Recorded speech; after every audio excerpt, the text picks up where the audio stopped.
Hey everyone, welcome back to Gotcha Interact. This is another follow-up video covering tier list. So in the last video, we did standard characters only. And in this video, we're going to do our best to cover every single limited character that exists, at least right now, in Genshin Impact. Once again, we have joining us Anddad. Thank you for having me again. I'd love to discuss all about all these limited characters. Yeah, and before we even start recording, we are planning to discuss some hot takes. So that'll be a lot of fun. Hopefully you guys will enjoy that as well. And if you haven't already from the last video, or maybe you didn't watch it, do go check Anddad's content out. It's very high quality content. He covers doing some like pre-releases on the characters, giving you a lot of notes and kind of their placement in the meta. Really good stuff. I even use his content to get some notes from myself. But without further ado, let's jump right into ranking these limited characters. So Vixen, who's first? First character we have is Venti. Now, I'm ready for the hot takes here because personally, I'm keeping Venti low. I'm gonna say it. Besides his little vortex thing that he does in his ultimate, the Viridescent Shred, bro is the weakest Archon. So I don't know. Fight me on that. I don't know. What do you guys? Am I gonna get hatred for that? I don't know. What am I saying here? I am glad that someone has the same take as me. I think Venti is actually one of the worst limited 5 stars in the game. The problem is that early on he was really good because all the enemies can be sucked up. And honestly, we kind of needed some help because our characters weren't built. But right now, Abyss doesn't have that many suckable enemies. And I think the biggest problem is that he doesn't have damage amp as a animal support, and we just have other options that we're going to choose over Venti. Like you can argue, oh, well, Venti increases your damage because it groups all the enemies together. I mean, sure, you could say that, but number one, I guess it really only applies to like lower abyss levels when there's a lot of enemies. But the main thing is that he just doesn't have damage at. Like if you just compare Kazuha, like you can just use Kazuha and it will be it just Kazuha will increase your damage while Venti just doesn't. There's really no point in using Venti when you just use another anima support character, which we'll probably get into later. Yeah, I can totally see the argument. It's pretty much the argument that's brought up every single time when discussing Venti is, well, just use Kazuha. Just use Kazuha. Or even there's Sucrose too. I mean, hey, you get the EM buff, whereas Venti doesn't really give anything. You get the Viridescent Shred, and after that, it's all up to his personal damage. With Sucrose, at least you're getting the same Viridescent Shred, but also some EM. And a lot of characters really like that EM, especially if you're in like an aggravate team or something to that end. So even Sucrose can be placed probably higher than Venti, and I know there's other creators that would agree with that kind of thing. I know Zajev has that opinion, so it's not crazy. All right, then I think we're going to make the executive decision together then, surprisingly. Okay, first hot take out of the way. Glad we're all on the same page. Venti is in the dog tier section. Okay, in terms of next character that we're looking at, bringing up a Harbinger, which should be high damage, is Child or Tartaglia. I'm throwing him in one of these lower tiers as well. As a Harbinger, comparatively to what you might see in someone like Wanderer, who we'll get into it later, but like Arlecchino, once again, second best DPS, arguably that we have in the game. Why is Child's damage? I know he's the first Harbinger, but why is his damage like so bad? Like it's basically the Hu Tao like vaporized hit that you're trying to do at the end or whatever with like a really big a really big ult hit with him, but his damage is just not there in my personal opinion. No matter what weapon you throw on him, Thundering Pulse, something like that, which is a high crit damage, it just takes way too much to make him do anything on par with other Hydro characters in the game. I kind of agree with this placement, but I think the problem with Child is that he only has pretty much one good team. That's the international team with Kazuha, Ben, and Shengling. And sure, that team is, good. That team is solid, but we have plenty of other teams. And it's not like, oh, that team is like the absolute best, right? It's definitely a strong team, but that's all he has. There really isn't anything else. And that, I think, kind of lowers his strength and versatility as a character.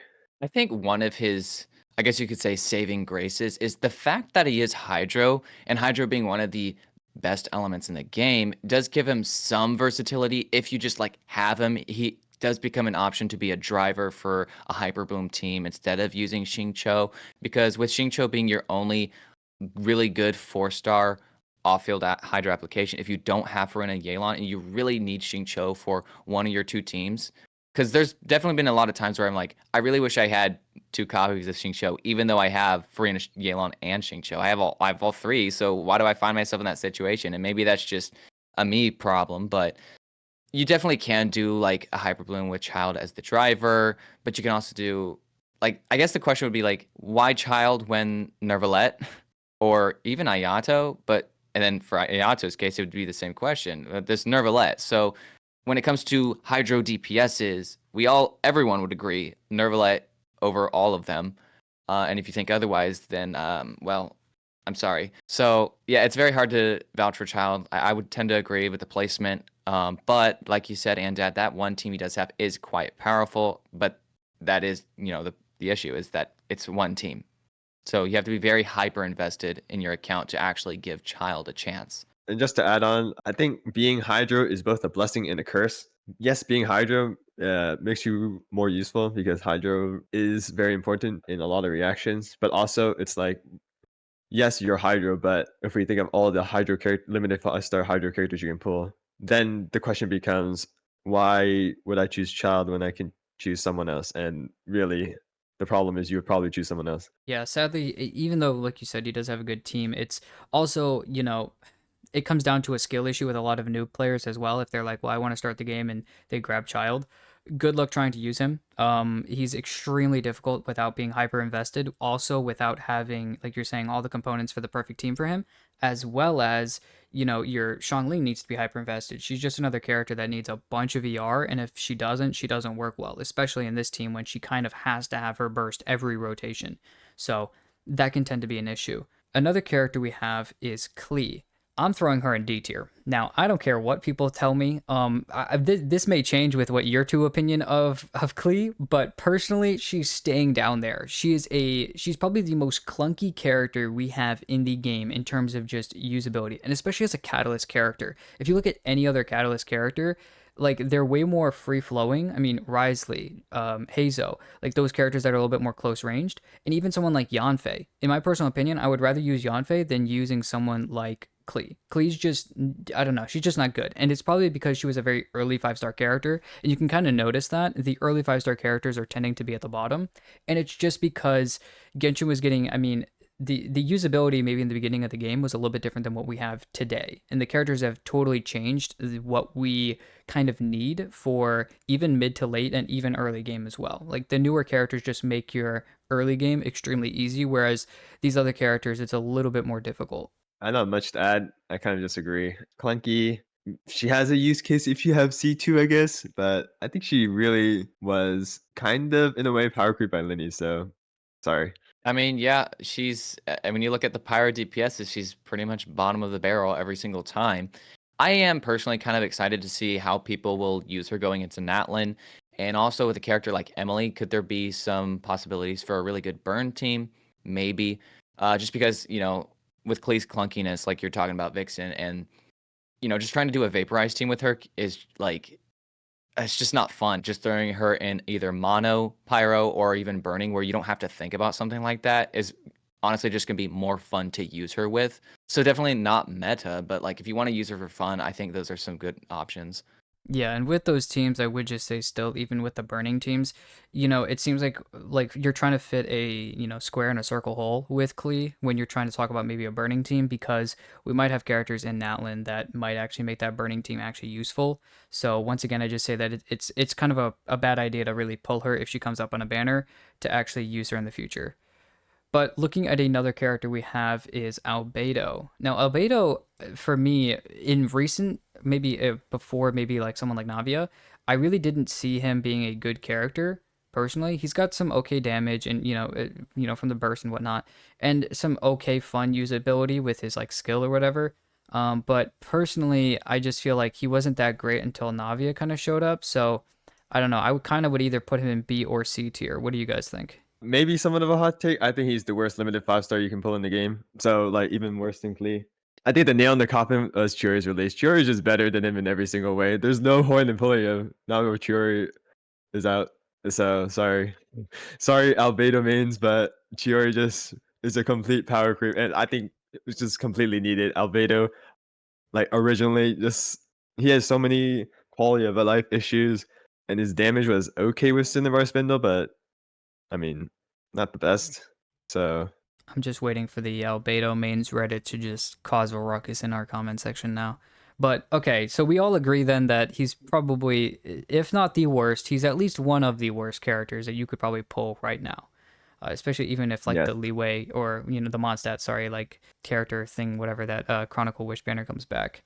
Okay, so going on to a different Geo character that could actually have some use, looking at Zhongli. In terms of support usability, I don't think he's S tier. I just personally, I don't. I think, other characters like Farina, Kazuha, and Hida are just going to be higher than him. But I do think that he's a very good character. I mean, Hu Tao teams, once again, going back to that Hu Tao team, which was like the best team you could have back in the day with, Yelan and Xingqiu.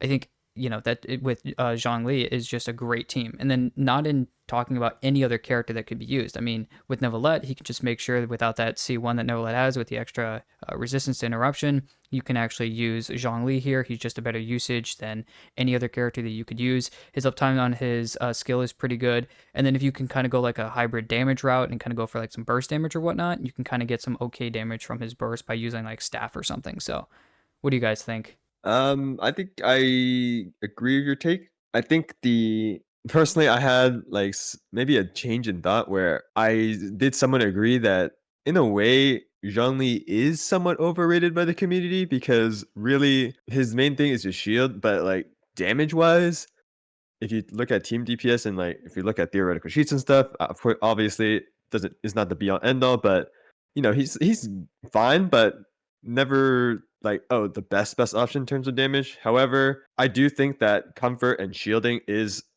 actually a really important thing in team building, and I think I realized that with the release of more characters, like a lot of main DPSs, just for example, Arlecchino, Zhongli is kind of like one of the best options as a shield. You can think about Wanderer, Shao, stuff like that. If you just need a shield, Zhongli is just your best option. And I think just having that flexibility of having, I need a shield option. Let's just put Zhongli. He might not be the best, but just slap him in there. He's gonna keep you safe pretty much the entire time. And he does actually have a slight damage boost, which is pretty nice. So is he S tier? No, I don't think so, but I think he's definitely a solid pull as a support. So I think keeping him A is pretty good.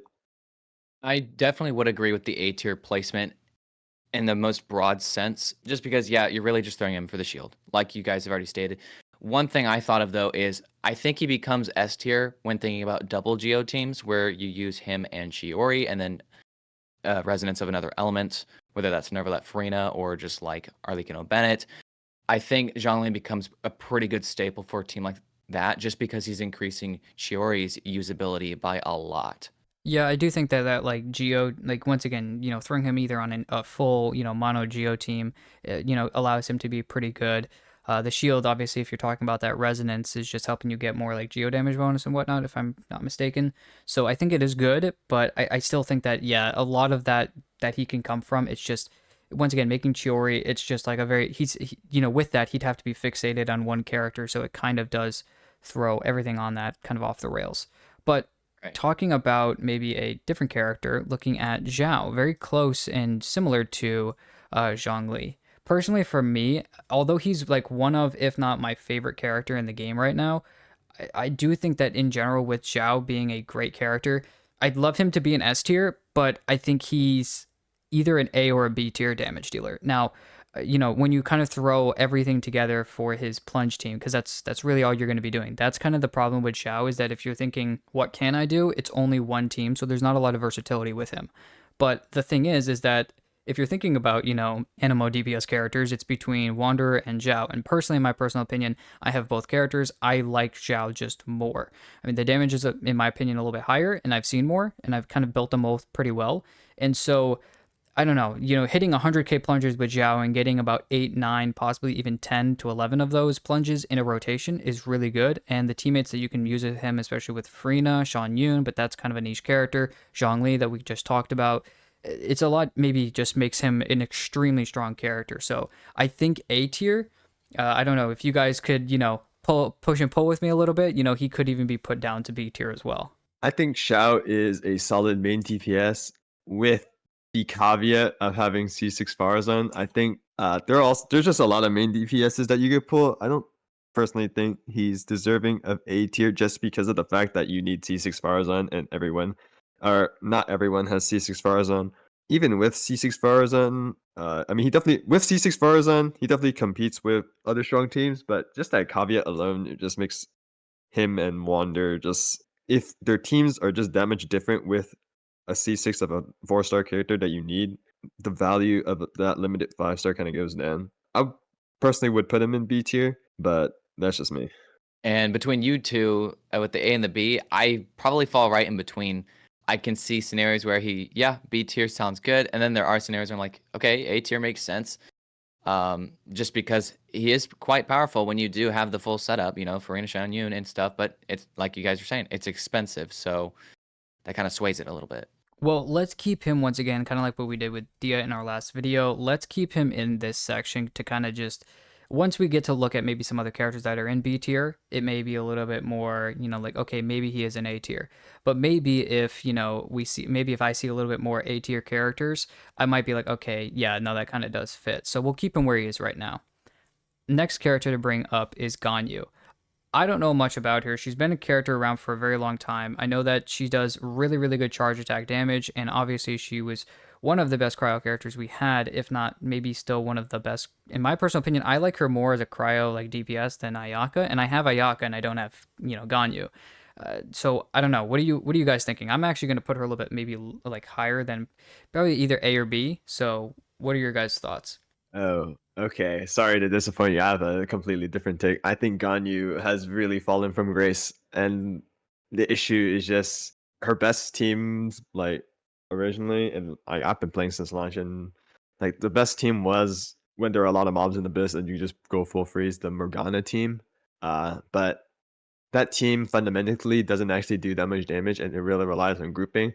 And the fact that that isn't really that useful really brings her down. So like number one, her freeze teams are like kind of meh, and then number two, her melt teams are like fine, but she just has that charged attack gameplay that is very problematic when you consider like very aggressive enemies. You need resistance to interruption, and the problem is that yes, that's a high risk, but like high risk, high reward is good, right?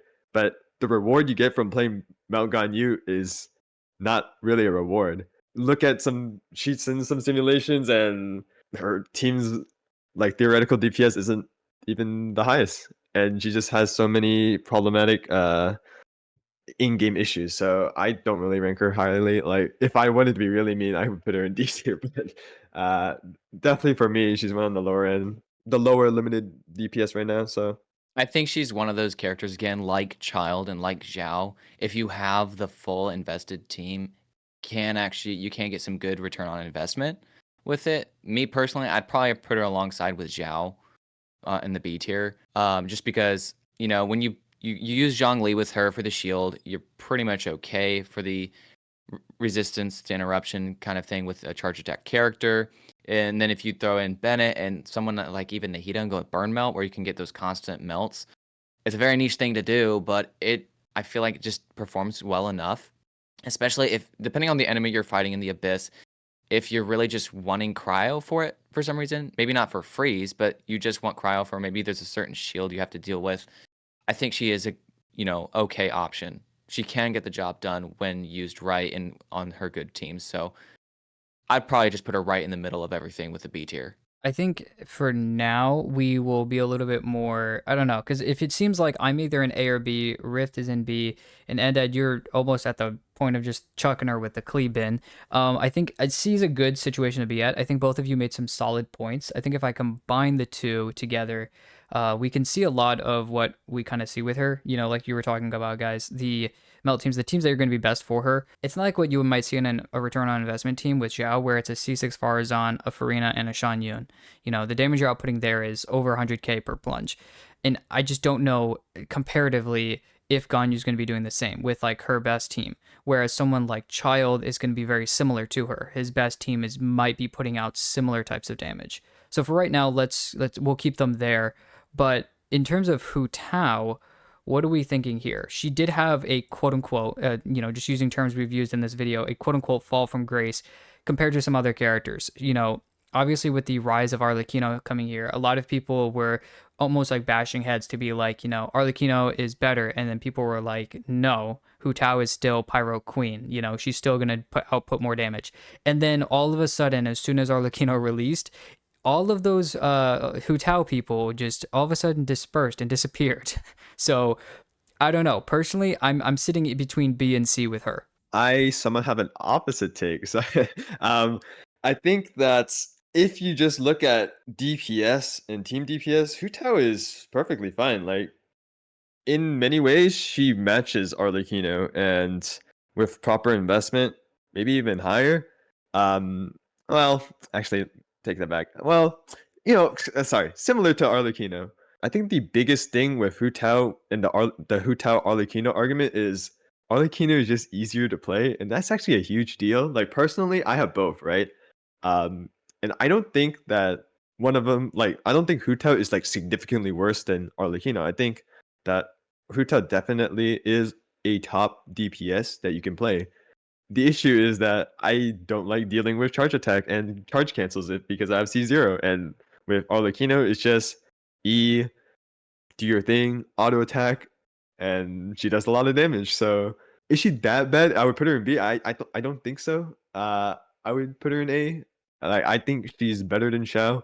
When we can see if where we put the other characters. I tend to agree with that. As of late, with the releases of Neverlet, Arlecchino, all these, even Alhaitham, when people rank the top DPSs in the game, that's usually who we're looking at. But when you start to get to placement 4, 5, 6, Hu Tao tends to be right behind them, along with characters like Raiden and actually even Zhao.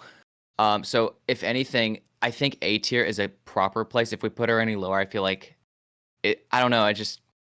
It doesn't feel right because her damage ceiling is just so insanely high. But I do know that you need to see one if she even gets there. So assuming C0 Hu Tao, I think A tier is the placement I'd put her in. Well, that's the thing, right? Because I have both characters as well. I'm talking about Arlecchino and Hu Tao and Zhao as well. But like, I don't know. In terms of maybe the Hu Tao teams that I could have, I've got, what you might call one of the best teams that Hu Tao could have. I just don't have Zhongli. And in terms of that, having the team, I just feel like Hu Tao and Zhao are putting out similar, if not the same damage, like the exact same damage. And with my Zhao being maybe just higher invested and having better, maybe just because the team itself is just, once you can maybe build other characters around him that actually make him do better. Whereas Hu Tao, it's only her. Like it is solely on her to make herself do good. So it seems a little bit difficult because I also have C0 as well. So I hate to deal with the charge cancels or jump cancels or whatever without having the extra stamina help. So it's almost, I kind of see it like Zhao and Hu Tao on the same side of things. But we will keep her in A tier because I will take it. We are outvoted, so we'll keep Hu Tao in the A tier section. Looking at other characters, what are we thinking about Ayaka? I've already kind of gave my spiel on her. I'm putting her alongside, if not lower, or like similar where Ganyu. Now, if Ganyu kind of gets thrown to the D tier, I think I would still put Ayaka here. Her damage, personally for me, I have her weapon. I have Shenhe with her. I go the goated freeze team, and I just can't seem to like do well in an abyss with it. So help me out here, guys. Am I going crazy or is this about right? No, you're not going crazy. Freeze is just bad. Uh, like even if you're able to freeze, right? I just I think you're just right. The damage just isn't there. You're just freezing enemies, and you get a lot of crit rate, but just freeze is just not good. There's no damage amplification. It only keeps him still. And with the way Abyss is going, Abyss is just adding like 4 waves of enemies in one chamber, right? So technically that's 4 Ayaka bursts. You don't really want to spend time waiting for 4 Ayaka bursts, and that's assuming that 1 Ayaka burst kills those enemies, and those enemies have a lot of HP. So I think you're right. Ayaka has definitely had a fall for grace. Just Freeze in general has had a fall for grace. I don't know if Hoya is going to do anything about that. It doesn't look like it. Personally, I think Maybe, she's still better than Ganyu, but yeah, I don't think she's that good right now. yeah, I tend to agree. It's not Ayaka's fault necessarily. It's just Freeze isn't a weird spot right now. Well, then we're gonna keep Big Forehead here, and I think the consensus is just gonna be throwing Ganyu into the Klee bin, which I think that's just where we're gonna rename this bottom tier here. This bottom tier. We're just gonna name that the Klee bin because that's what I keep calling I'm it. gonna put it in a Klee bin, but it's still called the Albedo bin.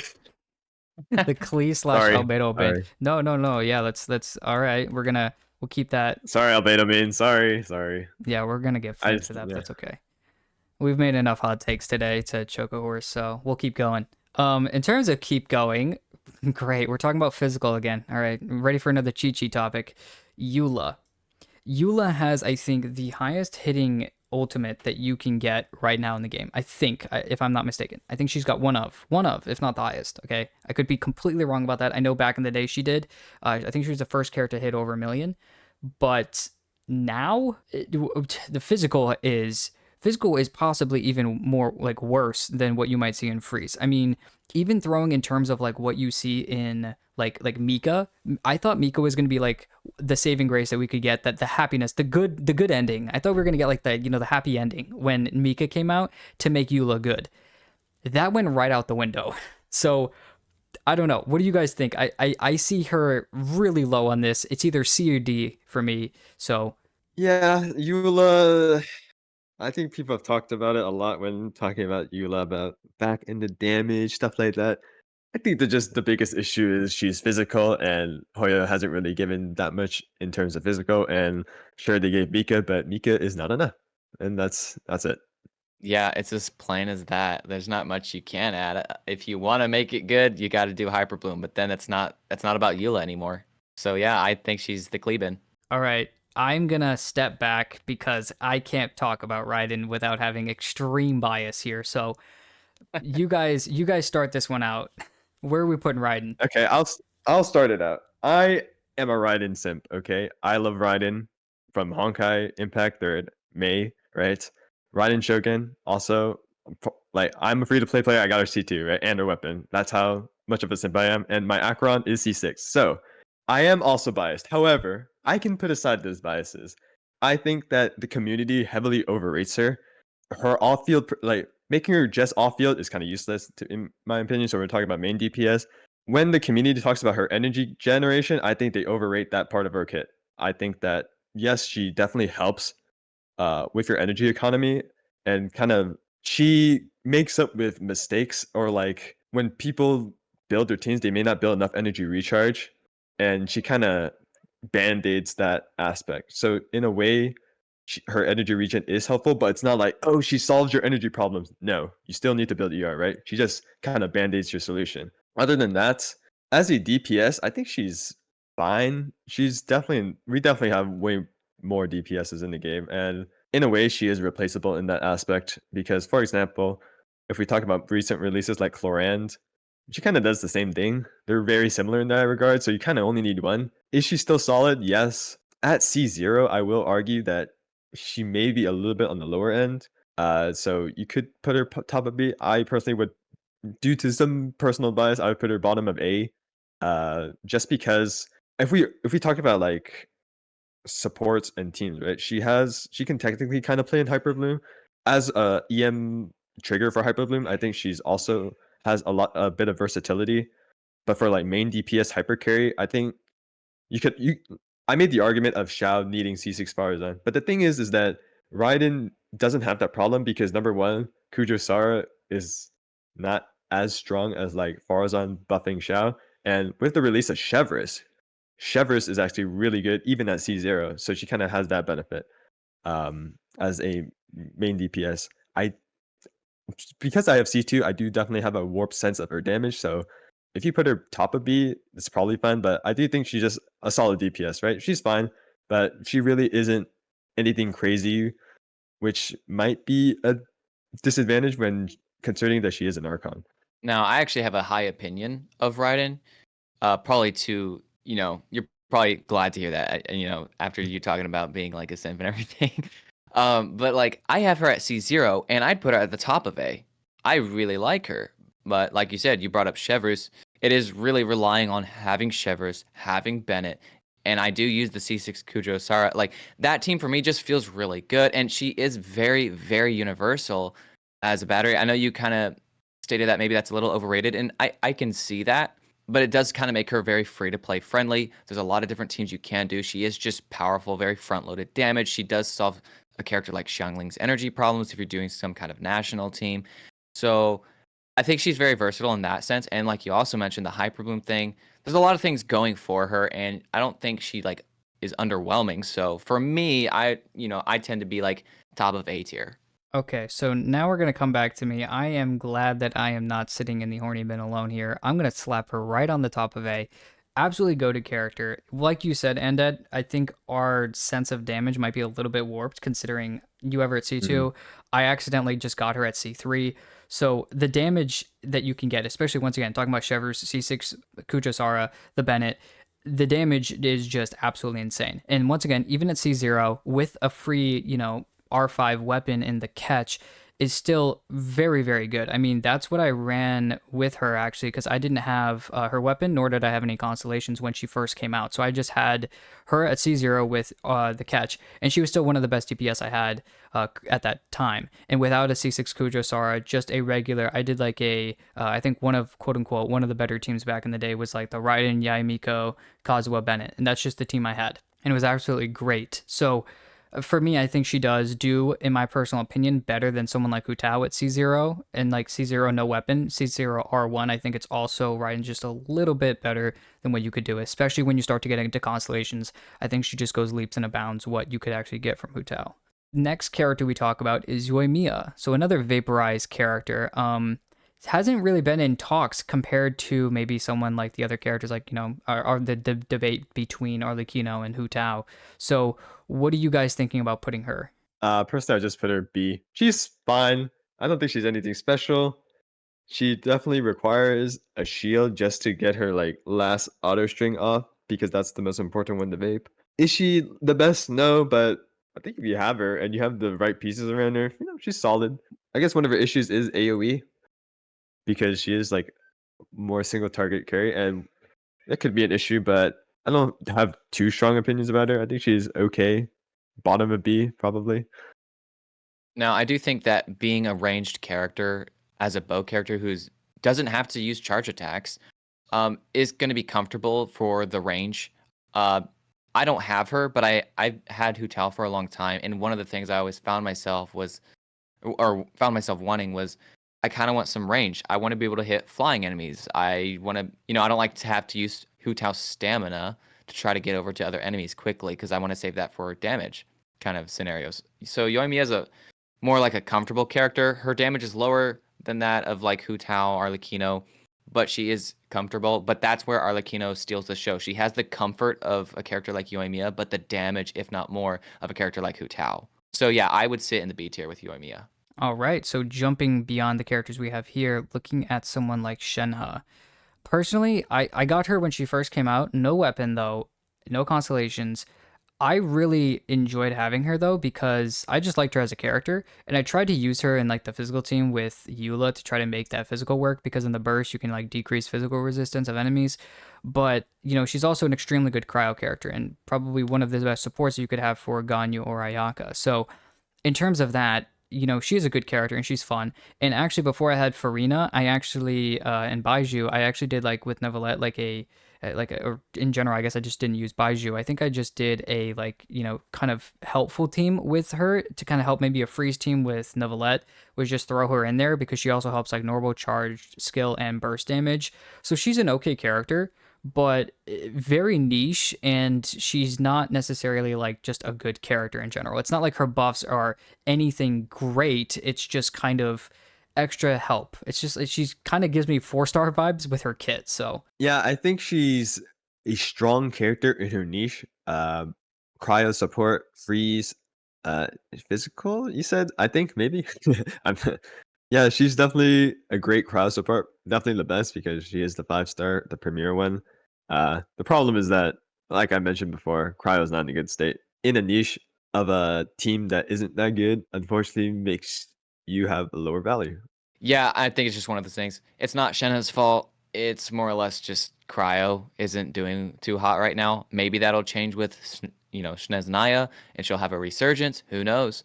So she's not like a terrible character to have in your roster. If we get the Leeway Chronicled Wish and she happens to be on there, which is very unlikely, it's like it's an okay grab.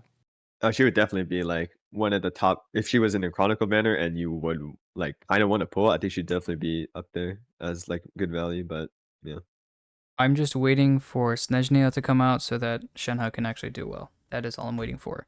Let's go Saritsa. All right, anyway, so beyond that, let's talk about Ito. It's so funny actually because I thought he was a really strong character when he released, especially with just a mono geo. But once again, he's stuck to one team. It's just mono geo. Someone like where is she? Navia over here, who can be a little bit more used in like Crystallize. It kind of helps with being a little bit more versatile using different teams because then she can get buffs from other teammates. For instance, Bennett, technically the burst damage increase you can get from Yelan. Like there are other characters that you can use, other buffs that you can get from other elements. But when you're stuck to Geo, you have to hope and pray that those characters in Geo are going to help you out. Thankfully, Ito's got a solid team in that niche, but like we've talked about with other characters that are in the niche, it's like they are stuck to that, and that's it. And even the damage that I think you can get from Ito is really good, but compared to actual DPS characters like Hu Tao and Raiden and maybe the S tier characters we'll get to, it's just a little lackluster. yeah, I think his best teams are actually good, and thanks to Fontaine for releasing characters like Farina and Chiri that really buff Ito's teams out. Yes, you kind of need those characters if you want his teams to be like top tier, but the fact that he actually has some characters he's not like dead in a ditch, is actually great for him. Like Ito's pretty strong with the right team, and if you have C6 Goro, that's even better. Is that enough to put him A? I don't think so. You definitely need a lot of specific characters, but similar to how I feel about a lot of DPS characters in this game, 5-star DPS's characters, they're solid. I might not consider them as the best, but the beauty of this game is that there's a lot of characters that you can pull, and if you have the right pieces, then they'll be good. So I think Ito kind of just fits in that B category just because of that. Yeah, I would place him in B tier as well. All right, so jumping over to another character, looking at Ayato. Rift, I know you have this character, so go ahead and start with you because I don't know too much about I'll him. have yeah, I'll have to be very unbiased. Much like Anddad, you were talking about with Raiden. I really like Ayato's play style. A lot of people will confuse it that I'm saying like I like Ayato. I actually don't care about his character. That's a no, that's a whole nother conversation. But I love his play style so much. Ever since I first saw his, drip and stuff, and just the way he played, I was like, I need that. I want that. I don't care if it's good for my account or not. I need that. And the truth of the matter is, I didn't need it because I have pretty much every single Hydra character in the game on my account except like Kokomi. So like I don't need him. And Neverlet's always going to be the better option, but I still make room for Ayato in the Abyss because I just love him so much. But in terms of placement in meta or power, it gets a little similar to we were talking about Child earlier. Very similarly, one of Ayato's best teams for Vaporize is the Bennett Kazuha Xiangling setup as well. There are also other things he can be used for. You can use him as a driver for any kind of Dendro team that wants that Hydro, and you don't have to have Xingqiu in that team because you have Ayato as your on-fielder, and you can go a little bit more offensive options with the Dendro or whatever other element you're doing in there. I think he's a pretty versatile character. He's really, just for me, very fun to use. One of the niche, or I guess this would be my hot take for Ayato, one of the things I really liked doing with him is actually using Mika with Ayato. Not going a freeze team, but just using Mika for the sake of the attack speed because it's just a lot of fun to see Ayato go even faster than what his already fast speed is. Yeah, I think Ayato is definitely one of the most versatile characters out there. I don't have a positive view on Ayato as you do, unfortunately, and the reason being is like I kind of mentioned with Child, Hydro characters is a blessing and a curse. And the curse kind of affects Ayato's value here, where yes, he kind of does all those things. He's good in he's can be used in Vaporize, Dendro characters, and he's like fine in those teams. The question is, do you really want to pull him just for that when you can pull another limited 5-star character? And I just think that a character like Yalan, who kind of does the same thing and has higher highs, while Ayato is kind of limited in damage just because multipliers and stuff like that. It's just and no buffs and stuff. It's just I don't know. It's hard for me to put him very high. Let's just say this: when I look at Ayato, I kind of had high hopes. You know, Rift has always talked about him, and I was like, okay, he's a good character. The recent event that we had, actually, in terms of using, I know it was one of the recent events where it was a combat event, and we were given an Ayato for one of them, and I was like, well, I might as well try it. You know, I've got other characters that I could use instead to make, you know, Vaporize team work for the little like effect that I get, but I was like, you know what, let's just use Ayato. I used Ayato on what you would probably say is one of his best teams, and it was terrible. I mean, I wasn't able to literally finish the event and get any points. Like, I wasn't able to kill all the enemies. Like, the challenge was failed. That's how bad that was. Now, it was a level 80 Ayato, but still, like, it's just, I don't know. There is not a lot that I really could have gained from him personally. I'm not a huge fan of him. Like you were talking about, it's similar to what you might get in Child, but I would say that he is better than Child. But I just think that in general, he's just not a solid character right now. The next character we look at is Yaimiko. Now, I know in general, talking about Yaimiko, a lot of people are going to bring up, well, just use Fischl.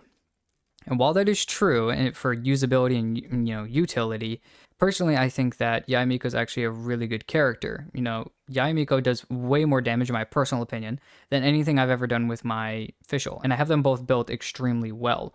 Now I just don't have, you know, Yaimiko's, and it helps because I don't even have Yaimiko's Kagura's Verity personal weapon. So, I mean, they're both, you know, like, and I have Fischl C6. So, both of that, you know, things being said, I actually have more fun and I like using Yaimiko more than I like using Fischl.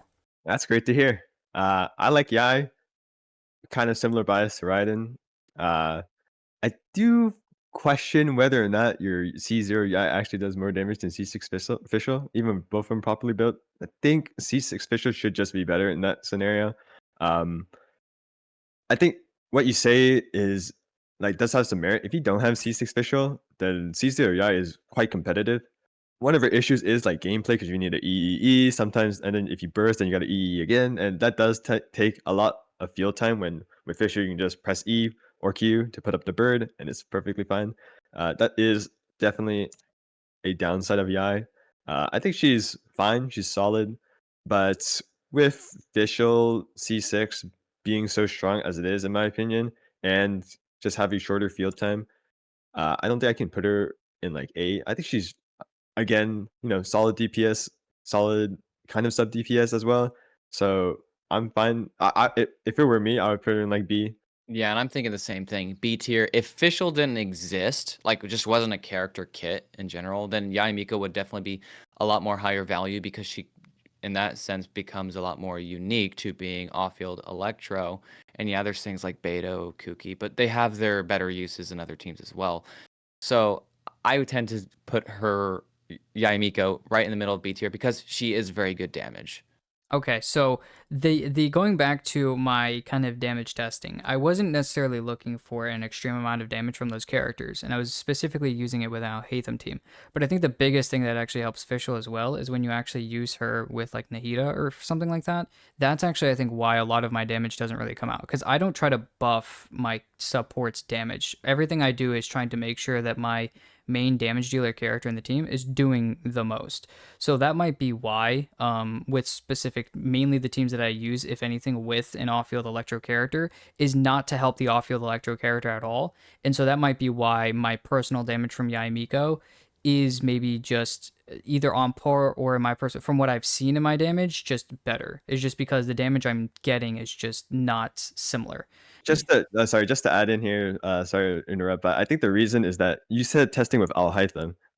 The thing with Al Haytham is that because he's Dendro, right? And he triggers spread. That does not trigger Fischl's A4. So you Right. Fischl is like losing a significant amount of damage just because you're on feeding with Al Haytham. So I think in specifically on a Hytham team, then C6 Fischl and C0 Yai are definitely more comparable.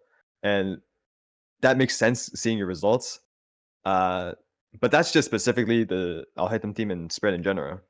When you Yeah. consider aggravate, where your on fielder is Electro and you're actually triggering Fischl's A4, that's where the difference comes.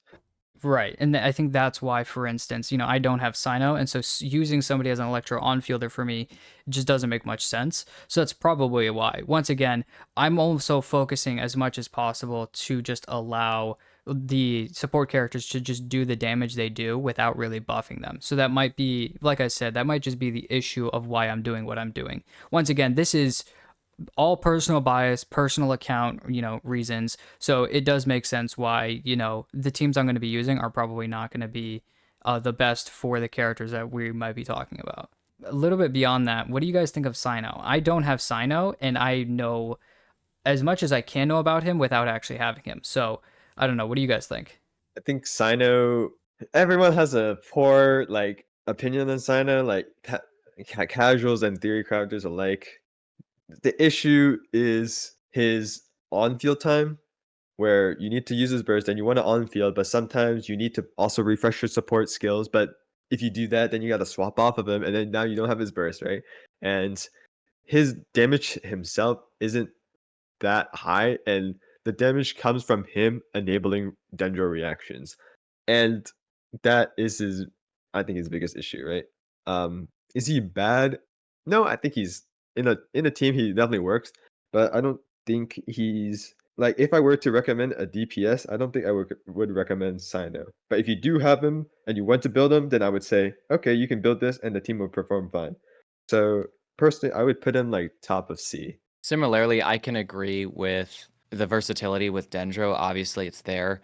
I have actually, and I guess this will be my hot take on him. I have a very high opinion of Sino. Not S tier, but I definitely would put him alongside of Raiden, Hu Tao, and then if you want to argue like Zhao, so maybe low A, high B. That's where I sit because if you have the teams, it's very high damage ceiling. If you're using Farina, Nahida, Baiju, that team is insane. Or just, because he's getting the hyper blooms in as well as his personal electro. And and maybe it is a little biased because I have his weapon, but I kept him at C0. So C0 with the weapon, he's very well built. So I get good results.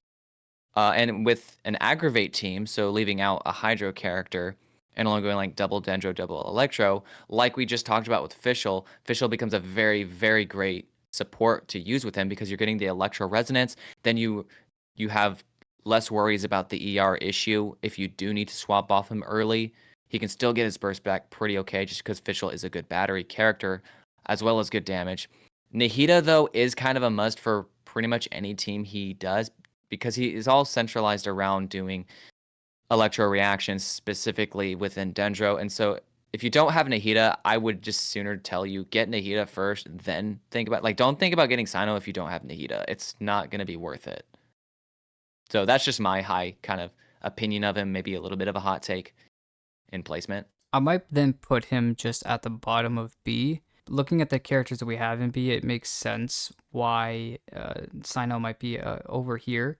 I don't think he's, necessarily on par with what you might see in Ayato just because of the teams that he could have in Dendro. If we're talking about the perfect team with them, because that's at least what we've been trying to do.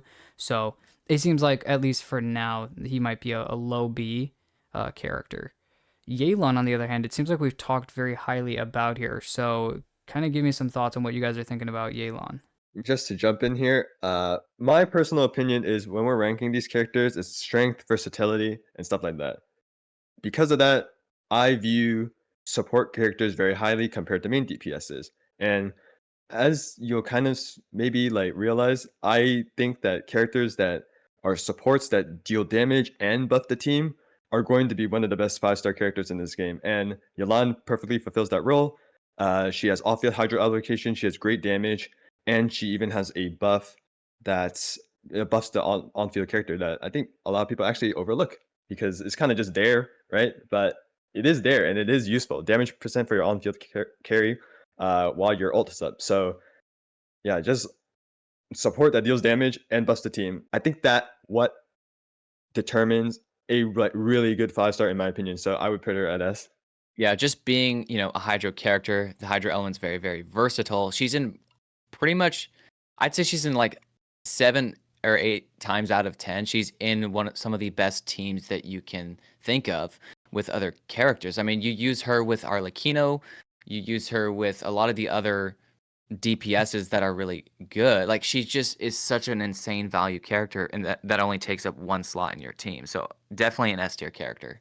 I mean, yeah, I totally agree. I mean, the buffs that you were talking about, I mean, everything in general, never mind the basically 5-star version of Xing Cho with maybe a little bit less on the. If you need a bunch of energy, go Xing Cho. But with Yelan being, like you were talking about, damage, hydro application, and yes, a lot of people do overlook that passive. I believe it's a stack as over time, basically. So the longer that her thing is going on, the more damage increase that she gives with her burst while she's off field. And that actually is through her burst, and I think that goes up to like a 50% damage increase if I'm not wrong. So looking at that in general, I like you said, Rift, like the Alhaitham teams with Hyper Bloom being one of the best teams that you could do with Alhaitham, really. There you go. Yelan's right there. The Arlecchino team, Vaporize, she's right there. Never mind giving a bunch of damage, but also the Hydro application. She's always really focused on getting a lot of energy, so she can help with energy needs really kind of extra by just using her skill on field and then getting off. So she doesn't really have too much of an energy problem as long as your other characters are creating enough particles. She's got a very good burst. You know, her damage is solid. So everything altogether, I think she is probably our first character, actually, if we look at this, in the S tier. Nilu, on the other hand, what do we think about her? You know, she is I guess the niche of all niches, really. I mean, if we're talking about niches as characters, she fits that to a T. You know, her thing is Super Bloom, and that's it. I mean, you're not going to be using her in a freeze or a a Burgeon or anything else, sorry, not like a Burgeon team, but like you're not really doing anything else besides like Bloom teams. So using her with a Vaporize or a Freeze team isn't really normally in your cards. So where are we thinking of putting her? If we consider Nilu as like a general limited 5-star, is she versatile? No, she's not versatile. But I think if you think of her as a main DPS, then it kind of it makes more sense. Nilu as a main DPS, right? Because she is the one that enables the normal bloom teams, and her enabling of those bloom teams are quite strong. In AOE, right? They're probably the best AOE. It's probably the best AOE team in the game. But even in single target, if you put in the right characters, I think like the normal bloom teams are like perfectly fine, and I think that alone makes her teams like some of the best in the game. I personally would put her in A, even though she is niche. If you do think of her as a main DPS, is she competitive with main DPSs like what we have on this tier list, like Hu Tao and Raiden? I think yes. Yeah, I would agree with the A tier. She's very, very good at what she does. She's the best at what she does. So, yeah, the only reason she's not higher is because it's very niche, but it's best in slot for what she does. So jumping over to another character then, after looking at the few characters we have here, what do we think of Wanderer? Personally, I think when he kind of first came out, once again, the Farazan he's kind of almost similar to what you see in Zhao.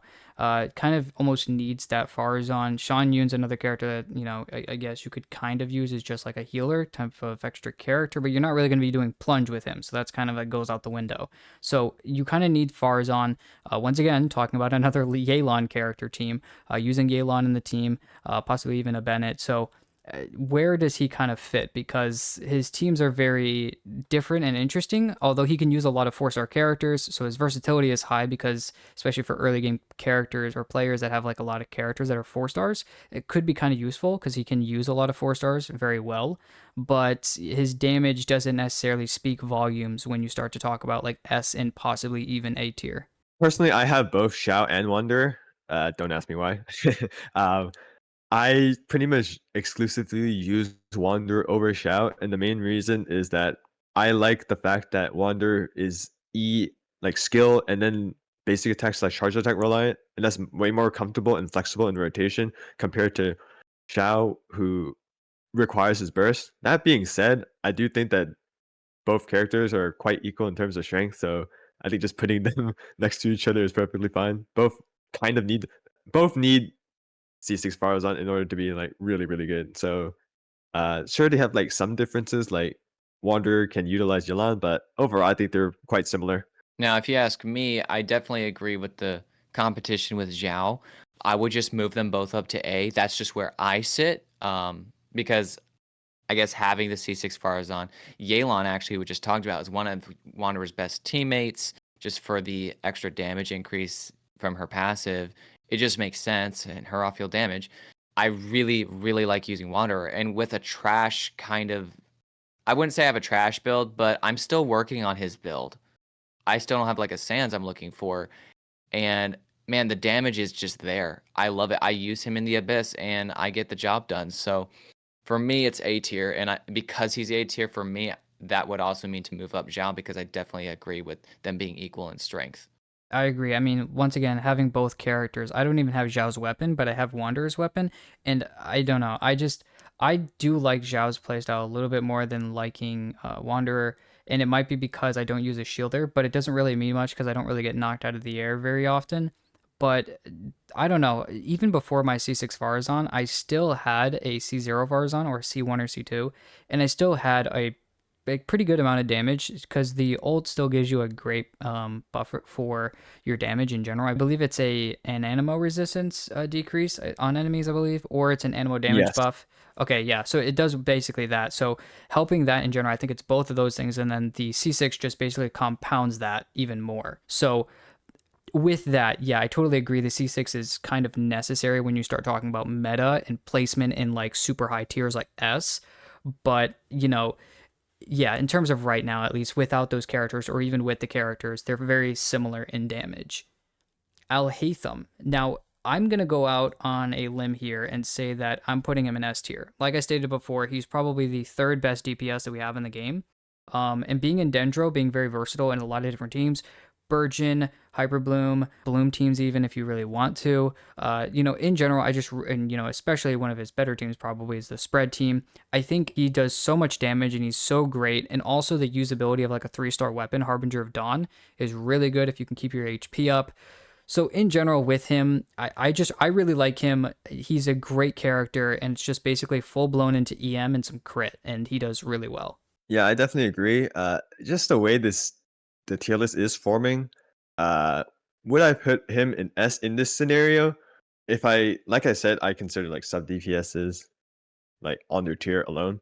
But if we just consider like main DPSs, then yes, he is one of the top main DPSs in the game. Does he need Nahida? Yes, but his damage, like in if you just look at his team's damage, is like pretty good, like very high. And I think personally for me, the biggest upside of him is his split uptime rotation, where you could do you ult first or skill? Anyway, I think either or, right? You ult and then you have your 3 mirrors, and then you do your on fielding. Then you can reset some of your support skills, and then you could use your E plunge, and then continue your uptime from that. And I think that makes his team just super flexible, especially with so many waves of enemies that we're getting in Abyss. Having flexible rotations is like really helpful. So he's definitely high up there. Whatever the case, the numbers don't lie, so I definitely would agree with the S tier placement.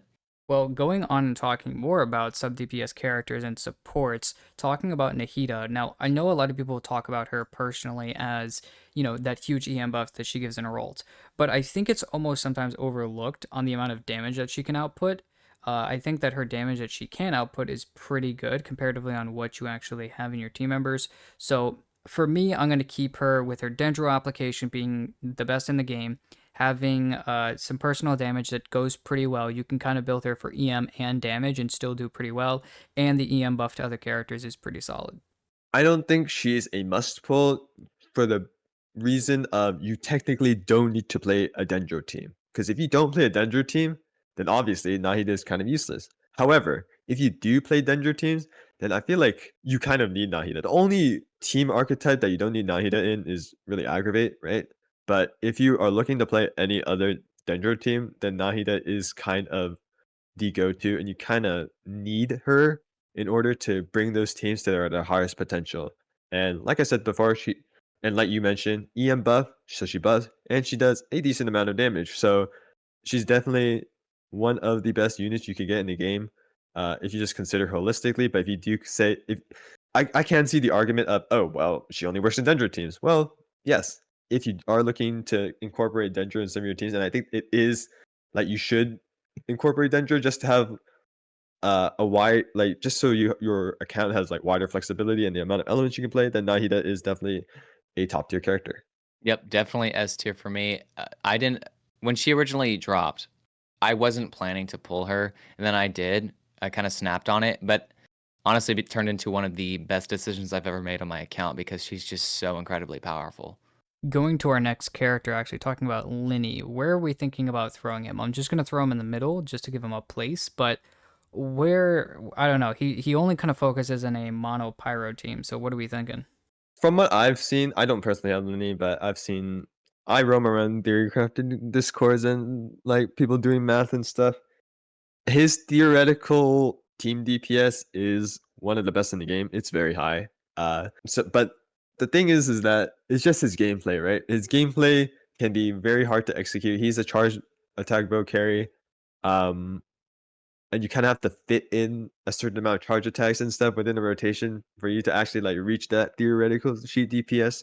Is he bottom of B? I don't think he's bottom of B. I think just his theoretical DPS alone makes him a high tier character, but I wouldn't personally, I don't think I would put him like very, very high of A just because of his practical gameplay issues, but I do think he is one of the stronger main DPS characters you can pull. And definitely like one of the best, if not the best in Monopyro. But like even in like even then, some of his best teams actually just use Farina too. So not even necessarily Monopyro, but if we just talk about Pyro DPSs in general, I think he's definitely one of the best.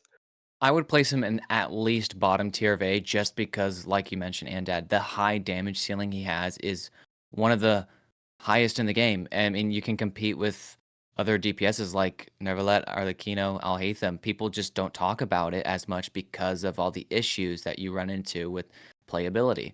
But yeah, his damage ceiling is very, very high. Jumping alongside of that, then looking at another Dendro character who came out, I believe, in 3.8. Looking at Baiju. Now he didn't really get a lot of love and usage. Maybe when he initially dropped, I actually pulled him because I thought he'd be a perfect. Uh, I didn't actually pull Nahida when she first came out. I wasn't really gonna pull a lot in Sumeru, and then all of a sudden, I pulled Alhaitham, and then after that, I pulled Baiju because I didn't have Nahida. So I was like, well, I'll just pull Baiju as almost like a band aid fix over Nahida. Don't do that. That does not work. Baiju's a great character. He does help in his kit a little bit with like damage increase to an extent, but it's nothing compared to what like Nahida's going to give Alhaitham. That being said, though, he's a great character, and especially with a lot more resurgence from the drop of Farina teams and stuff like that, he's been in a lot more talks. But I don't know if that necessarily can throw him as one of the best characters. But in terms of healers, I think he's a very solid character. But in terms of maybe like supportive, like buffing and maybe damage, it's not really that great. I wasn't expecting to pull Baiju. I was actually pulling for Candace constellations. Again, don't ask me, but I've played Baiju for a while now, and his healing is definitely good. I think the main issue I have is that his burst, which is supposedly giving you small shields for resistance to interruption, and like he gives resistance to interruption, I personally don't think it's enough. I'm just still flying all over the place and he gets interrupted. But that's just like a personal anecdote. Is he a strong support? Yeah, he's fine, especially with Farina. And like you can use them in like aggravate as your solo Dendro because aggravate doesn't need that much Dendro application. So you can like if you use a Dendro healer, then you can like sub in Fischl, which is like really good. But yeah, I think B is fine. Is he like a super strong support? No, but you know he's if you have him, he could be usable. I think bottom of B is probably good. For me, it's in terms of his power and how good he is at what he does, it feels like an A tier type of support. But the only reason it would probably go down from there is because really it's just because Yao Yao exists. That really Baiju doesn't have to become a must pull because Yao Yao fills the slot pretty much just the same. Like she's just a good 4-star, and that's just what's pulling away from the Baiju kind of like hype, I guess, about yes, he's one of like Sino's best teammates. He's some other characters' best teammates for being a healer, that is, and the synergy with Farina definitely increased his, power in general just because he's a healer. All healers got buffed though, to be fair. But like then again, I don't have Baiju, and with my Sino team, I just use Yao Yao, including his Hyper Bloom best team, and it gets the job done. So that's just kind of what starts to take away from Baiju's placement. So I definitely would agree. B, I'd think top of B. Okay, well, let's keep him like maybe here in like a middle area of B, just because he can be used in a little bit more of the similar maybe meta teams that Farina's in, but he definitely doesn't have like the goated necessity, support values that something like somebody like Nahida will have. But another character who's come out is Risley. Now, Risley's an interesting character. I also wasn't going to pull on Risley, but I snapped on him. But I don't have his weapon, and I've been using Wanderer's weapon actually on him. But with Risley as a character, I'm happy to an extent because actually, if you look at the melt damage and whatnot, he's putting out some pretty good numbers, and I do like the increase decrease in his HP and whatnot. And I'm not too big of a fan of maybe freeze teams and whatnot. I know that like using him like a burning melt team has been like a big thing recently, and that can be really good for him, especially when paired with like Nahida and like an off-field character for Pyro. But that really does just come back to a character like Shang Ling, even with his melt or his burning melt team and just a kind of an off-field pyro needs maybe Dia of some sort. So I don't know. He's kind of in a weird place in my mind. I think Risley, the issue I have with Risley is that everyone says, "Oh, you need a C1." You don't need a C1. His C0 is perfectly fine. If he was just like the typical cryo freeze character, then I don't think he would be that good. But luckily, he works very well in that. Definitely some strong teams. You can pair him with Farina, and if we want to talk about in the future, Emily Burn Melt looks very good. So I think he's definitely a solid DPS character that you can pull. In my opinion, one of the best you could get at C0. I personally would put him bottom of A just because of that. I think he is somewhat underrated by the community. Yeah, I think I can agree with that. I don't have him, so I don't feel like I can have much say on where he goes. But yeah, I can agree with most of what you said with the melt thing. He actually can use that a little bit better than maybe someone like Ayaka, because Ayaka's burst just kind of goes on its own, and at that point, it's like it's so much cryo application that you can't get that to melt consistently, right? So I think I like Risley's placement there. Now getting to, I guess, the one and only, probably, I guess, best DPS character we have in the game in terms of just main DPS, not talking about sub DPS and whatnot, is Nivelette. So talking about him, wherever we throw him on this S line, personally, it's going to take a lot for someone to really pull him off this S tier line.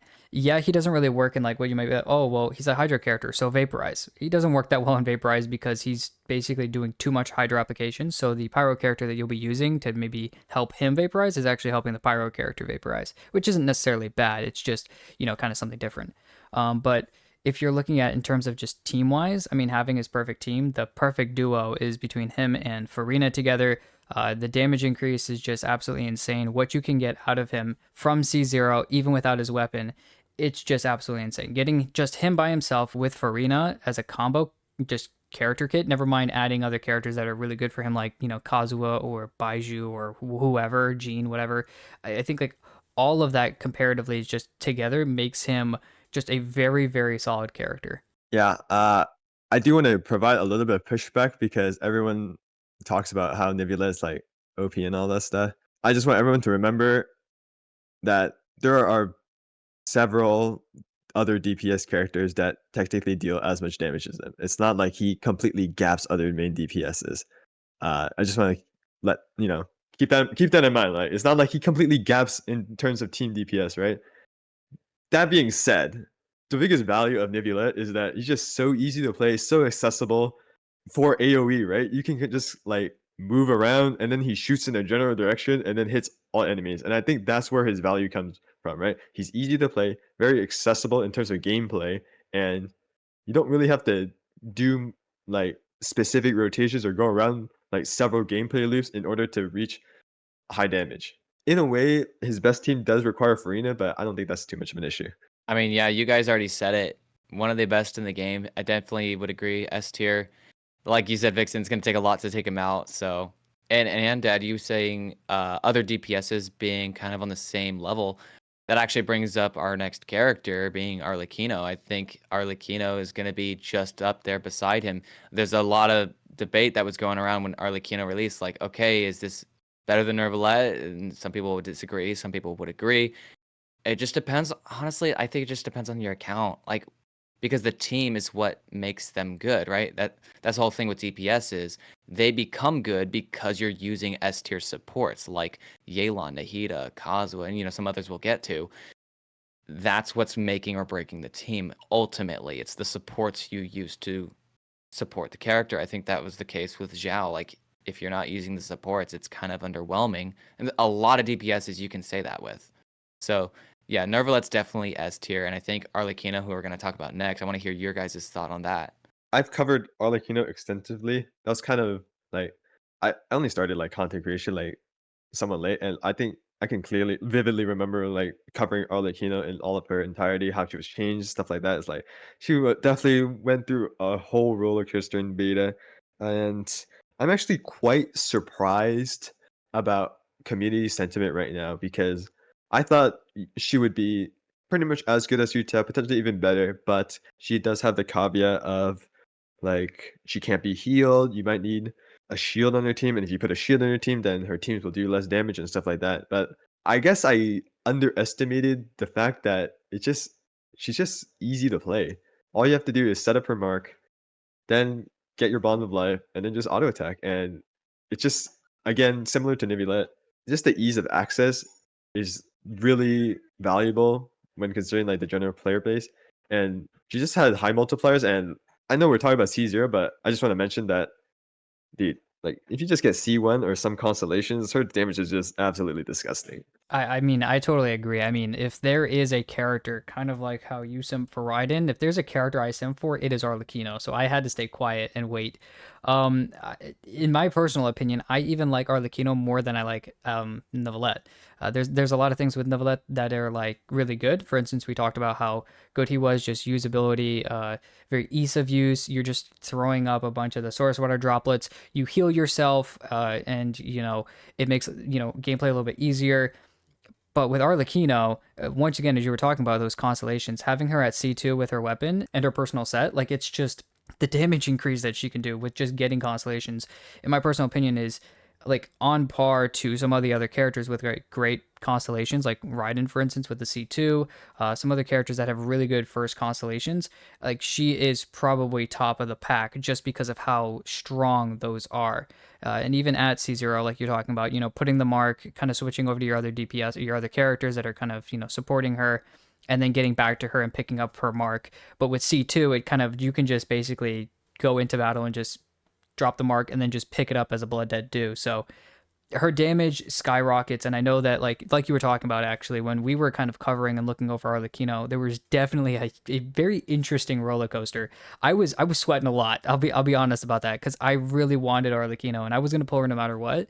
But the interesting thing with her is that I was pretty scared because maybe the gameplay that I didn't see was how, like you were talking about, how easily she was just being able to be placed in a team. So when I got her and I was able to see how she worked, it was a lot easier, and it was a burden off my mind to see how well she did. Never mind in the overload teams like we talked with Raiden, using Chevreuse and Bennett, just kind of made it also extremely good.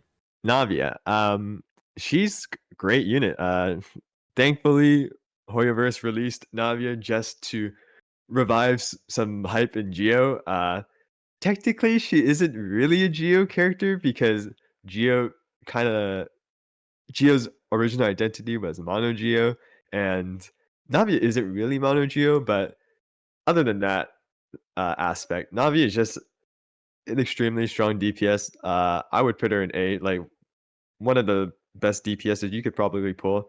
I think one of the surprising things about Navia is we'll talk about like some future characters later, but I find it funny how one of her best teams is plunging with Farina Shenyun. I don't know. I just find that hilarious. That's actually like one of her best teams. But yeah, she just does a lot of damage. And the fact that she is able to fit in different elements definitely helps a lot. Yeah, I mean, she just hits like a truck. Her damage is just very present, and it just kind of automatically makes her a very decent DPS character to use. And being kind of quick swappy, having two charges of the skill makes her very versatile to actually play out as well. You can use both skills back to back if you wanted to. You can use one, go quick swap with some other characters, come back to her. Her bird, like everything about her is just really comfortable, and just the once again, very high damage. So as a DPS unit, she's definitely A tier. Yeah, I mean, I totally agree. I mean, hitting the high amount of damage twice. So, comparatively to some other characters that are all about their burst or whatever, she can basically hit that number twice. In a sense, almost back to back. You have to get your charges back up on your crystallized shards, but she's a great character. And yeah, everything you guys said was perfect. I would like to add just on top of that, everything you guys said was right. On top of that as well, usually with some of these characters, you kind of need another character to help you do what you specifically want to do. For instance, Raiden trying to get her Chakra Desiderata, she needs the other characters to have, high energy bursts so that she can, do more damage. As well as, someone like Ayaka kind of needs, Shenhe to help just buff herself and, decrease opponents' cryo resistance. So, all these other characters kind of are banking on another character, whereas, and as she is banking on characters to create those, crystallized shards to do more damage, the biggest thing that I really like about her actually is her geo application. So never mind the infusion she gets after using a skill, but also her ultimate, constantly being allowing the barrages to give you shards, or sorry, to give you stacks of her gun, as well as just a bunch of geo application to allow you to use both charges, because that's like 12 geo shards that you have to pick up. So in general, I think like all those things considered, I think there's a lot of extra things in her kit that actually really help herself out. Next character we're going to be talking about is Farina. So obviously, I mean, every character we've talked about here in general, there's usually like some sort of, to make a character good, it's almost like you got to throw them with Shan Yun and Farina to make a great plunge team. So in general, never mind her just buff in general that she gives. She's got great personal damage, very similar to what Nahida can do, but almost maybe in a possible sense better because she's maybe not tied to only Dendro teams. So what is everybody thinking here? She's definitely one of the best characters in the game, period. Hands down. I know I'm not the only one who thinks that. A lot of people are of the same opinion. I mean, she's one of the most universal buffers. You're just giving straight up more damage to literally any team you play her in. She can turn almost any team into an actually decent, okay team. I just 100% agree. I think she is the best 5-star unit in the game, like straight up. Off-field Hydro application, great personal damage. Her fanfare stack just gives so much damage percent to the entire team, like a huge buff. So again, fits my personal criteria of dealing damage and supporting the team in some way. Yes, she has that flaw of draining your team's HP, so you need a healer, but I feel like every team should have some kind of defensive utility. So I think in it that's not really a downside. You just, just run a healer. It's not that hard, right? I think she just provides so much to the team, and she is so game breaking because number one, healers, like every single healer just gain value just because of this character. Every single DPS character can now use Maruchuzi Hunter as one of their best stats with Farina, and you just have specific team comps centered around Farina, like the Farina teams. So she's just so meta breaking that I think she deserves like her status as the best character in the game. And if you just talk about that's just at C0. If you just consider constellations, she gets even stronger. Yeah, I mean, I also agree talking about constellations when with her. Her first few constellations are helping just fanfare stacks, getting either more of them or getting them quicker or whatnot. It was awesome damage. And then the C6 is probably one of the best in the game, considering it allows her to then just be on field and then just do absolutely insane amounts of damage when looking at normal attacks and whatnot. So, beyond that, though, looking at another character who's come out very recently is back-to-back characters, actually, Chloron and Caesarine. So, with Chloron coming out, I know a lot of people were thinking about her as a replacement or a power creep to what Raiden offers. Personally, from what I've seen from her, it doesn't seem like that's the case. It seems like they put out similar damage. It just allows maybe Chloron is maybe a little bit easier slotted into some Dendro teams, so maybe that kind of adds some value to her. But I think they're pretty on par in terms of characters themselves. I do like the uses with her Bond of Life. It is kind of fun. It is kind of interesting, especially when they did that. I thought it was only going to be an Arlecchino thing, but I'm kind of glad that they kind of moved out beyond that and did another character in a different way. So I was pleasantly surprised to see that. Yeah, personally for me, I was somewhat planning to flow on Cloran, but kind of learning about what she does and also just playing her in the trial, she kind of felt awkward to play for me, and she doesn't really provide anything new, like you mentioned. Uh, she's just another Electro on theater, and yeah, that's pretty much it. Is she bad? No, she's definitely a strong Electro character, and I would say she's very similar to Raiden. Um, that's pretty much it. Like she's a solid DPS. There's nothing too special about her, just because we have a lot of Electro on fielders. But yeah, she's good. Yeah, I think I would place her at the top of A tier just to be next to Raiden, Navia. I mean, her power level is very on par with those characters we have placed there, so that's where I'd put her. Okay, all right. So only a few characters left. We do have to actually move Kazuha and Sijun, or Kokomi, sorry, over here. So looking at Sijun, first and foremost, we just talked about Cloron. Other side of the banner, Sijun. I'm just going to go out and say it. I'm not a fan of her. She was like a wannabe Kokomi to an extent. Healer, damage, wannabe type, bond of life, awkward. It just, for me, it just threw on like 4 or 5 different things into one character. And it's like,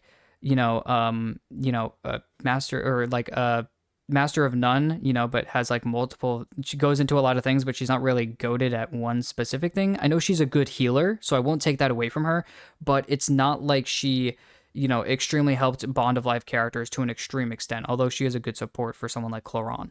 Yeah, even though I personally am not like, oh, I'm a Seedream man, I'm a Seedream lover. I am going to defend her a bit. Like I feel like majority of like I've seen a lot of tweets from like bigger content creators and just community sentiment is like, oh, Seedream's kind of useless. She should have been a 4-star and all that. But if her current kit was stayed the same and she was downgraded to 4-star, I think she'd be too strong. I think people heavily undervalue just the pairing with Farina itself. Like Farina is, like I said, Farina is such a strong character that just pairing Seedream with Farina is enough to make some of those teams like pretty good. Her buff increases Farina's damage. It's not that huge, but it's there. And some of the problems of Seedream is that she doesn't have that much hydro application. Well, if you pair with Farina, you don't have to worry about that, right? Farina provides that hydro application. And like you mentioned, Seedream's biggest aspect is her healing, and healing with Farina turns out to be really good. And because of that, I do think that she's somewhat useful. If we want to compare to Kokomi, I think that if specifically with the Farina pairing, right? If I think of Farina Kokomi pairing versus Farina Seedream pairing, I can definitely see a lot of cases where Seedream is actually just better. Uh, However, Kokomi does have more flexibility and versatility because she can on field, and Kokomi is better as a single hydro. Everything good I said about Seedream is with Farina. Without Farina, yeah, I don't have that many good things to say. From a lot of sources I've seen, any kind of team where you're trying to put Sijuin in as a Hydro character, of course, it's usually always been a side grade, if not a downgrade, to just other options, like just use Xingqiu, Yelan, Farina. And yes, if you use Farina with Sijuin, like you were talking about, Anddad, even then, if you're losing out on a character just like Yelan, it just has always become a downgrade for the overall, team damage. Which I'm like, okay. And there were like a few, like 1 or 2 teams where it's like, actually, Siege Green seems pretty good for this. But then those teams are already teams in and of themselves that a lot of people don't go to. I'm thinking of like a Nilu Bloom team. Some people are trying to put Siege Green in that, and using her ult there really helped with the Bloom, and also being a good healer for the team. And there was like a few other things, but it's just not enough to like really vouch for Siege Green being a good character. I'll be honest, she just feels like a Kleebin character, or C tier at best. All right, so in terms of tiers, where are we then throwing her? If you were to ask me, I would put her in B. I think she's still underrated. I think despite what you said, like if we compare her as like a comparison of a Slav, Yolanda, and Xingqiu, yes, right? Obviously, she's gonna be worse, but like that's not her role, right? Her role is healer, and she is healer, and I think her main comparison is Kokomi. And from what I've seen, there are like, for example, a mono hydro team where you go Farina, Yalan, Seedream, and then like Kazuha. If you compare Kokomi in that slot instead of Seedream, do you think Seedream is actually somewhat? Well, I mean, they're comparable, but like she's kind of a little bit better, and especially if you get constellations. But at C0, like she's still fine. That's why I have personally a higher regard, and I will gladly take the Seedream defense. Yeah, no, I mean, we've definitely come to the aid of a few of our characters here, so that's totally fair. Actually, we'll skip these other characters for a second here, and actually just while we're at it, where are we putting Kokomi? Comparatively talking about these two characters as they are basically fighting for a similar spot. At C0, we talked about they're very similar. Does that then just allow, because Siegewin can be better paired with someone like Farina, because she can be a little bit better in terms of different things, being paired with Cloron, being paired with Farina, being paired with these different things, the more you start to look at, these top characters of who she could get paired with, Season starts to look in more favor than someone like Kokomi here. I think as a limited 5-star character, we talk about like pull value and stuff like that. Wherever we put Seedrin, Kokomi, in my opinion, has to be higher just because, like I mentioned, she does the same thing as Seedrin. Sometimes you could argue worse, but Kokomi just has extra flexibility. Safely solo she can safely act as the solo Hydro in some teams like Freeze, while Seedrin can't really do that, and she can on-field drive on her own, which is another type of team comp. So wherever you put Seedrin, I think Kokomi has to be higher. Yeah, I would definitely Yeah. place Kokomi, like you're saying, above Sejuani, and my personal opinion would be like low A tier. Like you're saying, the incredible amount of flexibility is very, very valuable. Being a Hydro character, she's the team's healer. There's a lot of things actually going for her that's helping out the team, and she can even be the holder of like a Deepwood set if you're doing Dendro teams, and you want your Dendro characters to be more offensive. So that's just another scenario where she can be kind of very flexible. Whereas I don't think Sejuani can do that very well at all. Jumping over to our last three characters here, we talk about Shan Yun. Now, we've talked a lot about using her in teams that were very focused on, like, using plunge teams. So back in the era of the video, we were talking about Diluc plunging. Hu Tao plunging is also another thing that's been used. Using other characters that can just be really used for it. I mean, Zhao, I think she was kind of made for Zhao, so that's obviously a team as well. There's a lot of things in characters that can be just straight up used with that team. So combined with Farina, she is a very niche character though, so that could start to take away from maybe what she has to offer. So what are we thinking on that front? I think Shinyin is definitely at her peak a niche character just because of plunging. If we just consider the plunging niche in general, her damage amp for plunges is actually quite high. And like I said, when paired with Farina, it's quite good. And I think possibly that like ceiling in itself does make her like higher on the tier list. I think one of the things that goes against her niche is that you can just use her as an animal healer. If you don't have Gene, then you just use her as an animal healer. Don't even have to plunge. And I think in some cases that's not useful. Like, why do you need an animal healer? But in many cases, again with Farina, that is useful. So with Farina, I think even outside of her niche, Shinyin is just useful as an animal healer. If you don't have Farina, she does lose value. Yeah, now I'm gonna go out on a limb and actually say I think Xian Yun is A tier at the least, just because of how many characters she actually turns into a very good and viable DPS option, even aside from characters like Ga Ming, Zhao, like characters who already want to do that. I mean, you go back to like Diluc, and you could. I mean, we even brought Xinyan out of the garbage can, right? Because now if Xinyan with Xian Yun and a C6 Bennett can actually get some playability and feel kind of fun to play, very similar to Diluc and Gaming. Obviously not as good, but it's there now, and that kind of made her good. And then also the duo, the compatibility that you guys have already mentioned with Farina is just going to be very, very good. I think Xiao Yun's actually a very good character. Now, at first, I didn't have that opinion at first.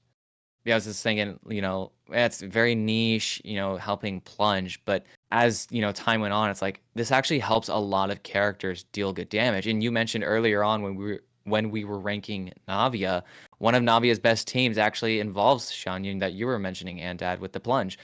So there's a lot of versatility, even, despite being niche, right, with plunging, there's a lot of team options that you can do that with. I'm fine with I think she's, like, similar to Kokomi in, like, healing what they enable, so I'm fine with putting them very close to each other. All right, so beyond that, we have two more characters. The first being Chiori. Personally, for me, Chiori, surprisingly, actually, I was a little bit disheartened when a lot of speculation, whatever, was coming out about her. At first, talking about her, everybody was excited to kind of have her be with. Everybody was kind of excited to have her with Navia being a really good like crystallized specific support, maybe helping some other characters get outside as Geo characters outside of Mono Geo. But even still, like Rift was talking about a while ago with using Zhongli with Chiori, for instance, or using just in general like some teams that are going to be good. I think that her geo application's good, her damage is good. In terms of like the difference between like Albedo, the power creep there, she does more damage from what I've seen at least, and at least she has really good, geo application for someone like Navia. So being a great support like that, as well as being good with other geo construct characters, I think puts, Navia kind of on the map. Yeah, I think much of the disappointment was, oh, does the same thing as Albedo, and there are some arguments like, oh, why is she not Geo Healer? And I think one of the main things was like, oh, she doesn't even work with Navia, right? I think some of those concerns are kind of overstated. I think replacing Albedo as that like just the Geo DPS is important because Albedo was so weak and Geo kind of needs that. So just make a better version of him, and that's Chiori, right? Sure, Geo Healer would be interesting, but maybe in the future, right? But I think what people have to realize is that, guys, even without her C1, Chiori is still good with Navia and probably an upgrade to Zhongli just in terms of damage, right? So like she's perfectly fine with Navia, and I think in a way she's somewhat underrated. I think Chiori is a solid character and definitely what Geo needed to kind of bring them back on the map. I would agree with that statement of Shiori being underrated by a lot of people. I think that's definitely true. For me, I would place her in A tier. That's just me. She has incredible synergy with Navia and Zhongli. Really good damage from off field. I think, like you were saying, that's the thing. People were expecting one thing when we got another. A lot of people were wanting a kind of a niche support for Geo, like specifically Navia, that healer you were talking about. And we got really just kind of a damage type character that works very similar to characters like Yaimiko Official, just off field skill damage. And, she does really well at it. Definitely an upgrade to Albedo, like you mentioned, and actually opened up some team options for just kind of doing a double Geo, double, Pyro, double Hydra, whatever you're doing for your other double resonance right there. That's actually a comfortable team, especially if it's just always Chiori, Zhongli. That's a very dynamic duo right there to just use, and it's very flexible because it's not really limiting what your other two characters are. You have a sustain and you have a damage dealer that can kind of go with any other pair. So in terms of placement, then reel it back for me. Where are we thinking of placing her then? I like bottom of A. Agree with that. Yeah, bottom of A. All right, sounds good. Then bottom of A, she stays. Last character, possibly once again going back to just another goated support character. In my personal opinion, I'm throwing him in S tier. I mean, never mind the personal damage that he can get from Madari Ranzan, which is that plunge basically after doing like the hold skill or whatever. So, I mean, the burst damage, the swirling for Viridescent, the elemental damage boost from his passive, the Viridescent shred that you can get. I mean, in my personal opinion, the best Animo support you could have. So, it's every swirlable element, top, DPS characters, besides Alhaitham are going to be extremely useful for him. So, and even when you get into his C1, it's just an extra use of his skill. So after you use your burst, and then the C2 is just a buff to EM to himself, 200 EM to himself, 200 EM to everybody else. So he's got some pretty good early constellations. In my personal opinion, just a very solid character. Yeah, he's definitely one of the best characters that you can get in the game. Has great grouping, has good personal damage when you consider just his like swirls, and in some teams like aggravate, and great buffing potential. Personally, I think he's better than Nahida just because, like I said, Nahida is kind of locked to Dendro, while Kazuha has all the elements, all the swirl elements in his arsenal. Personally, I think he's better than the DPSs in sort of value, but like below Yalan, in my opinion. If I want to be very, very nitpicky, and like, sorry, I just want to go back to Farina, right? Like, Kazuha has great damage buff, but it's only scrollable at elements, so you can't buff like Animo, Dendro, and Geo. However, guess who can provide damage bonus for those elements? Farina, right? That's why she's so strong. But despite that, Kazuha trades that with Viridescent Shred and grouping, and yeah, he's like super good. He's definitely always felt really good for even your. I'll just go out on the limb and say, because you said not really using in Dendro teams. I actually use him in Dendro teams a lot, but that's because my account probably just looks different. Like I use catching and Sino a lot, and because they can take advantage of Kazua's kit, because Electro Swirlable, whereas like Alhaitham can't take advantage of that. I still find myself using him in teams like that because of the grouping. I'm still getting a buff, and I just really like it. It saves my Farina for the other side, potentially in the Abyss. So like having both characters is definitely like you probably want both characters. I mean, they're just good characters. Even if you have other characters like Farina, Yelan, Nahida, etc., like these other really amazing supports, having Kazuha is still going to be an upgrade to your account just because he's right up there with him and kind of provides a buff in a somewhat different way. Well, that's everything we've got looking at this tier list. Let us know if you guys have, your thoughts on this personal idea of the tier list. Let us know what you guys are thinking about it. There's obviously 3 persons' ideas here, there is a lot going on here. If you guys had some, ideas about hot takes we made about characters you are, going for, sorry, Albedo, Cleve, Venti, Eula, and Ganyu mains. Sorry that we kind of threw them in the bin, but, such is life. So let us know, guys, down in the comments if you guys would change anything about the tier list. Thank you once again to Anddad coming on to the video today. So thank you for your time. Thank you for having me. Well, that's everything we've got for this video. So thank you guys for watching. Go ahead and subscribe to Anddad. We'll put his socials down in the description. Make sure to like and subscribe this video as well. Thank you for watching, and we'll see you in the next one.